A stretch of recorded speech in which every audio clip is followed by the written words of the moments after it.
Good morning, and welcome to Redeemer Lutheran Church. I'm Pastor Gary Lodeholt.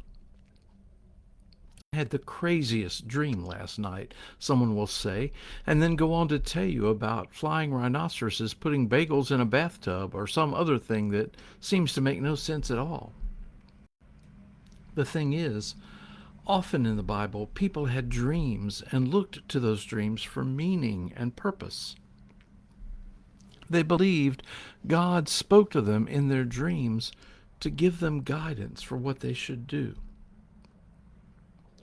This week, I want us to look together at a few of those dream stories found in the Bible.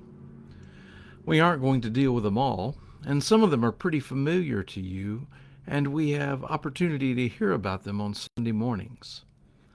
For example, we know about Joseph's dream that his brothers would bow down to him, and Pharaoh's dream about a famine that Joseph interpreted for him. And we even know about Solomon's dream when he asked God to give him wisdom to rule the people rightly. No, we are going to look at some of the other dreams found in the Bible, looking to see what the story has to tell us.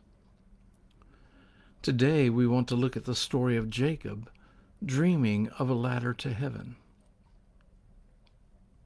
There's no getting around the fact that Jacob was a scoundrel.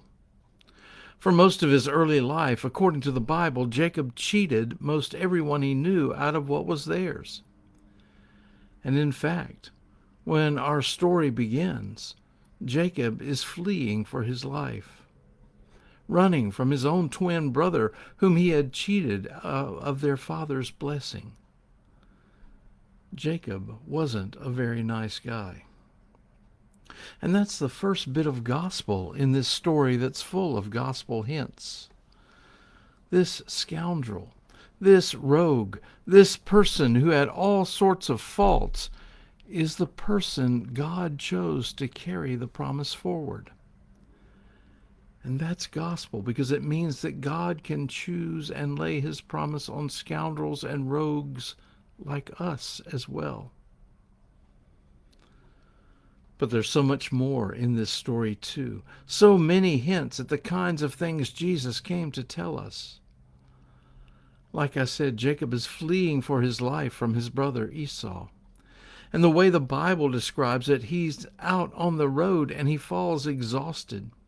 He doesn't even have the strength left to build a camp. He just lies down on the ground and uses a rock for a pillow. You might say he's made his bed hard, and now he's got to lie in it. But that's when he has a dream, and this man who has tried to control everything he could finds what we all know. You can't control a dream.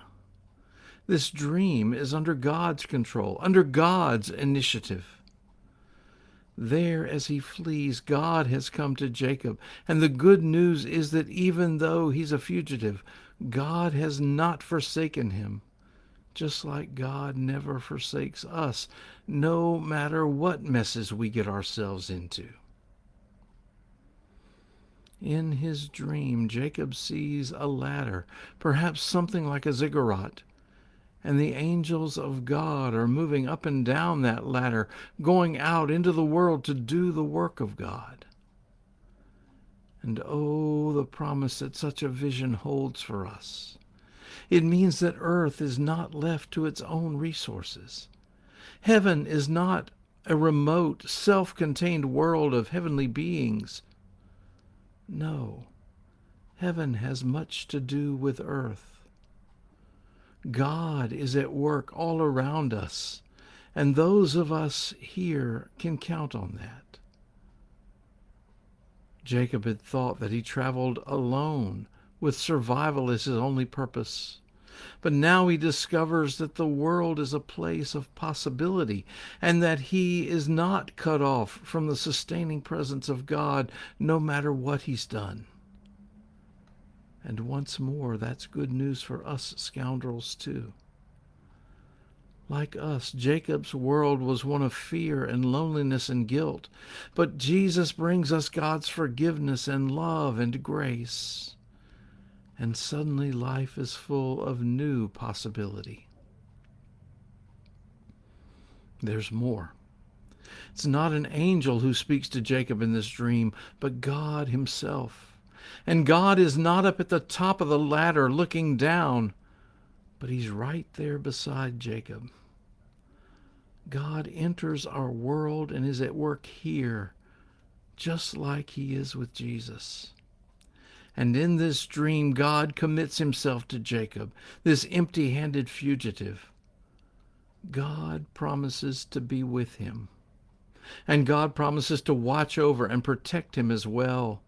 And God promises him that he will come home again. And after all this, here's the thing to realize.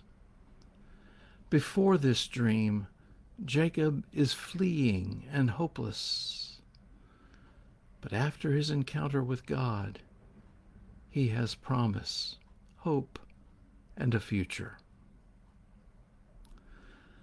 Those were the gifts God gave them. Those are the gifts God gives now. What more can we fugitives ask?